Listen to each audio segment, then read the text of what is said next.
Bismillahirrahmanirrahim. Assalamualaikum warahmatullahi wabarakatuh. Bismillahirrahmanirrahim. Bersyukur kepada Allah dengan mengucapkan Alhamdulillahirabbil alamin. Bersolawat kepada Rasulullah dengan mengucapkan Allahumma sholli ala Sayyidina Muhammad wa ala ali Sayyidina Muhammad. Alhamdulillahirabbil alamin.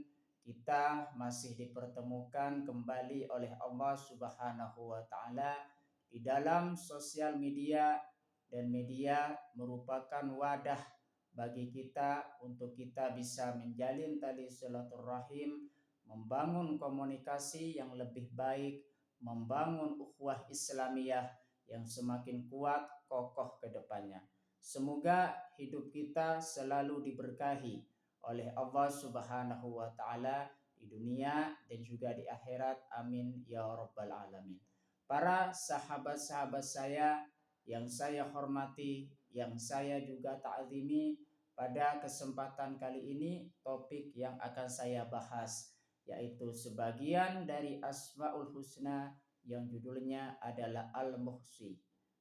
Jadi pembahasan kita, topik kita pada kesempatan kali ini, topiknya adalah Al-Muhsi.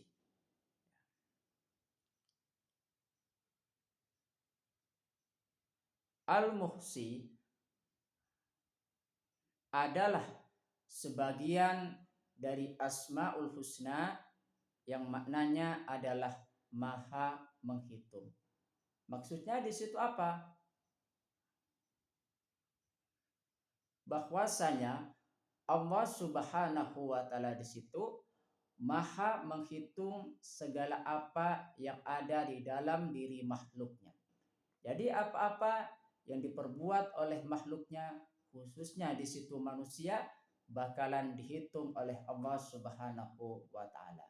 Baik perbuatan tersebut kecil sebesar zarrah atau bagian paling partikel yang paling kecil, itu tetap dihitung oleh Allah Subhanahu wa taala. Sampai perbuatan yang besar, dan itu merupakan termasuk kepada hitungan, bakalan dihitung oleh Allah Subhanahu wa taala. Makanya di situ Allah Subhanahu wa taala di situ memiliki sifat Al-Muhsi, dialah yang maha menghitung. Maha menghitung dari segi amal perbuatan manusia, dan juga maha menghitung dari apa-apa yang ada di langit dan juga di bumi, yang ada di dalamnya dan juga yang ada di antara mereka. Terus penjelasan mengenai tentang Al-Muhsi. Arti Al-Muhsi lebih lanjut lagi, lebih detail lagi, lebih rinci lagi, saya akan jelaskan di sini. Arti Al-Muhsi yang pertama yaitu maha menghitung. Bahwasanya ini menunjukkan bahwasanya Allah Subhanahu wa taala di situ maha menghitung segala apa-apa yang ada di dalam diri makhluknya. Baik di situ perbuatan baik, baik di situ perbuatan juga yang tidak baik. Makanya Allah Subhanahu wa taala di situ bakalan menghitung setiap amal perbuatan manusia. Terus yang kedua, arti Al-Muhsi yang kedua yaitu maha mengetahui. Ini menunjukkan bahwa Allah Subhanahu wa taala di situ maha mengetahui segala apa yang diperbuat oleh makhluknya. Dan Allah Subhanahu wa taala di situ maha mengetahui apa yang ada di dalam hati manusia, apa yang ada di dalam pikiran manusia, apa yang tersimpan yang belum diungkapkan di dalam diri manusia, dan juga apa yang terlihat oleh kasat mata. Makanya di situ kita senantiasa menjadi seorang hamba Allah Subhanahu wa taala, senantiasa menjadi pribadi yang lebih baik lagi, menjadi pribadi yang taat kepada Allah Subhanahu wa taala, karena Allah Subhanahu wa taala di situ maha mengetahui apa yang kita perbuat. Penjelasan selanjutnya mengenai tentang arti al-muhsi yang ketiga yaitu maha teliti. Bahwasanya ini menunjukkan Allah Subhanahu wa taala di situ maha teliti terhadap perbuatan-perbuatan makhluknya dan tidak ada satupun yang terlewatkan meskipun perbuatan tersebut paling kecil di dunia ini tidak akan terlewatkan. Tetap Allah Subhanahu wa taala di situ maha teliti dan akan menghitungnya dan setiap perhitungan dari Allah Subhanahu wa taala di situ bakalan tidak terlewatkan. Itulah arti al-muhsi yang saya sampaikan kepada kalian semuanya. Yang kedua, hikmah memahami al-muhsi. Jadi kita belajar memahami makna dari al-muhsi di situ terdapat hikmah atau keutamaan yang kita bisa dapatkan dengan kita memahami al-muhsi tersebut. Hikmah memahami al-muhsi yang pertama yaitu menyadari pengawasan Allah Subhanahu wa taala. Karena Allah Subhanahu wa taala di situ maha mengawasi, maha menghitung terhadap semua perbuatan makhluknya. Makanya di situ menyadarkan kepada kita, kita senantiasa setiap saat itu berada dalam pengawasan Allah Subhanahu wa taala. Makanya di situ kita selalu senantiasa berbuat baik, menjaga keistiqomahan kita, menjaga hubungan baik kita baik dengan Allah Subhanahu wa taala, hablum minallah, dan juga hubungan kita dengan sesama manusia, hablum minannas. Itulah hikmah memahami al-muhsi yang pertama. Hikmah memahami al-muhsi yang kedua yaitu menyadari kelemahan diri kita. Kita sebagai manusia tentunya selalu menyadari terdapat banyak kelemahan-kelemahan yang ada di dalam diri kita. Makanya kita kalau misalkan menjadi pribadi yang sombong atau benih-benih sombong di dalam diri kita, cepat kita hapus dan juga kita hilangkan. Karena kita sebagai manusia tidak pantas kita sebagai manusia menyadari akan kelemahan kita. Dan kita senantiasa bakalan dihisap, dihitung setiap amal perbuatan kita oleh Allah Subhanahu wa taala. Hikmah memahami al-muhsi yang ketiga berdoa dan memohon ampunan Allah Subhanahu wa taala.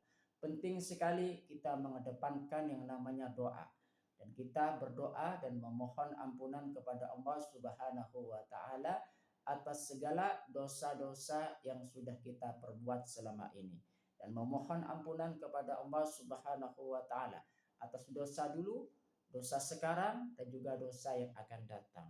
Penting sekali karena kita akan diperhitungkan, akan dihitung, akan dihisap oleh Allah Subhanahu wa taala. Contoh penerapan al-muhsi dalam kehidupan. Bagaimana contoh penerapan al-muhsi di dalam kehidupan tersebut? Yang pertama, mencatat amal ibadah kita. Kita senantiasa dalam menjalani kehidupan tentunya kita sempat-sempatkan diri agar supaya muhasabah diri, mengevaluasi diri kita, mengintrospeksi diri kita penting sekali agar supaya nanti kita senantiasa menjadi pribadi yang lebih baik lagi. Salah satu contohnya misalkan kita muhasabah diri, mencatat amal-amal kita pada hari ini, lalu condong kemanakah amal kita? Ya. Apakah condong kepada perbuatan-perbuatan yang baik, maka kita harus bersyukur kepada Allah Subhanahu wa taala, senantiasa kita meningkatkan ibadah kita kepada Allah Subhanahu wa taala. Dan ataukah condong kepada perbuatan-perbuatan buruk, maka kita senantiasa berdoa dan memohon ampunan kepada Allah Subhanahu wa taala serta kita meningkatkan ibadah kita kepada Allah Subhanahu wa taala. Mencatat amal ibadah kita pada hari ini itu sangat penting sebagai muhasabah diri, mengevaluasi diri kita supaya kita semakin baik ke depannya. Contoh penerapan al-muhsi dalam kehidupan yaitu mengingat kesalahan dan bertaubat. Karena kita akan dihitung oleh Allah Subhanahu wa taala. Karena Allah Subhanahu wa taala di situ bakalan menghitung setiap amal perbuatan kita, makanya kita harus mengingat kesalahan dan kita bertaubat. Penting sekali karena di situ akan merendahkan diri kita, merendahkan hati kita di hadapan Allah Subhanahu wa taala. Itu merupakan bagian dari tawadhu, dan tawadhu merupakan akhlak yang baik kepada Allah Subhanahu wa taala dan juga kepada sesama manusia. Contoh penerapan al-muhsi dalam kehidupan yang ketiga, berhati-hati dalam bertindak. Kita senantiasa menjadi pribadi yang berhati-hati dalam bertindak, dalam menjalani kehidupan. Tentunya menjadi pribadi yang lebih baik lagi ke depannya. Ya. Berkaitan dengan sifat al-muhsi yang artinya adalah maha menghitung,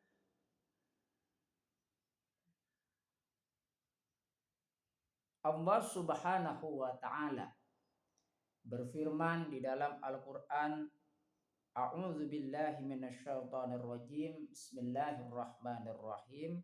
Liya'lama an qad ablagu risalati rabbihim wa ahatu bima ladaihim wa ahsa kulla syai'in adada. Artinya, yang demikian itu agar dia Allah mengetahui bahwa rasul-rasul itu benar-benar telah menyampaikan risalah-risalah Tuhannya.